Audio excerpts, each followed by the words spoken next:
All right, we are now ready to look at the complex conjugate.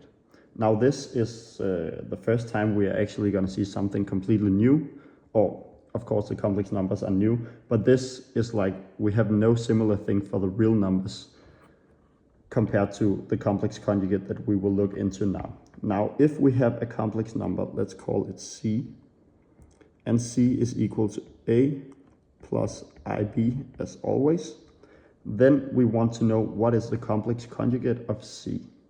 And it's actually pretty simple. So the way we note a complex conjugate is C and then a bar over. So this would mean the complex conjugate. And all you do when you conjugate a complex number is that you switch the sign of the imaginary part. So if we do that, we get A minus IB. And there you go. That's actually all there is to conjugating a complex number. But let's just look a little more into it. So let's see, the first thing you notice here is maybe that, okay, if I conjugate the complex conjugate, so I do it 2 times, then you would go back to the complex number, because what you see here is if you flip the sign of this, then you get a minus, but if you switch the sign 1 more time, then you get a plus again. So the complex conjugate, if you conjugate that, then you get A plus IB once again, which is simply just C. So all you do is actually switch between plus and minus when you complex conjugate. Okay, the next thing that is very important, this is a very important result, is if we multiply the complex number C with the complex conjugate C bar. Here we go. Okay, we haven't really looked into how you multiply complex numbers, so if you want to know that before we do it now, then I would suggest watching the next video.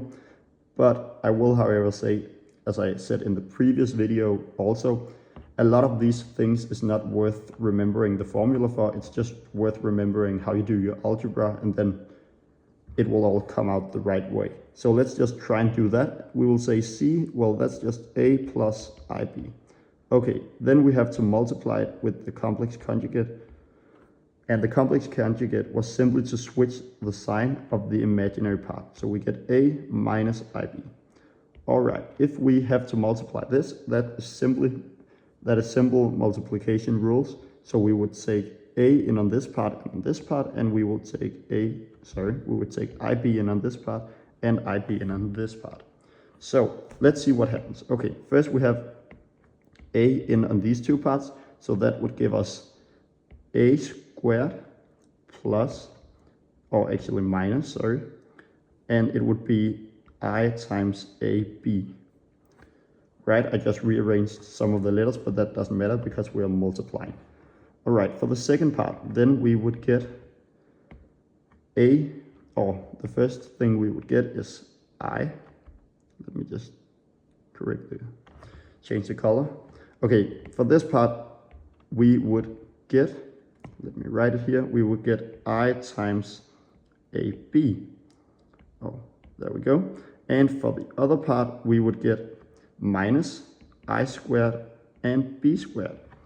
All right, but we see a lot of things happening here. We have 4 terms, but notice how these 2 terms, let's do it in red, this term and this term, they cancel each other. They are exactly the same, so they cancel each other. Okay, so what we're left with is, of course, A squared, but let's also look at this part right here. So this part. All right, remember that the whole point of introducing I, the imaginary number, was that I was equal to the square root of minus 1. So if you had I squared, then it was simply minus 1. So what we have over here is actually just minus 1, because we have a minus here also. And minus 1, that's simply plus 1. So that what we would get is plus B squared. So we would have that the complex conjugate, or the normal complex number C multiplied by the complex conjugate, well, that is equal to A squared. So that's the real part squared plus the imaginary part squared. So that's B squared. or if we write it like this, we could simply say it was the real part squared, maybe like this, okay, squared plus the imaginary part of c squared. And what is very powerful about this is that notice how these are both real numbers. All the i's have disappeared when we multiplied the complex number and the complex conjugate. So by multiplying two complex numbers and making sure one of them is the complex conjugate, you actually get something that is only real. There are no i's in here. There's no I here and there's no I here. So it's purely real, this number. And this is a very powerful result. So let me just put it in a box here. And, oh, it was not a good box. But we will see this result being used a lot in the upcoming videos, especially when we look into the complex plane, then it's gonna be very useful. So remember this result, and remember that when you conjugate a complex number, all you do is switch the sign of the imaginary part. All right, see you in the next video.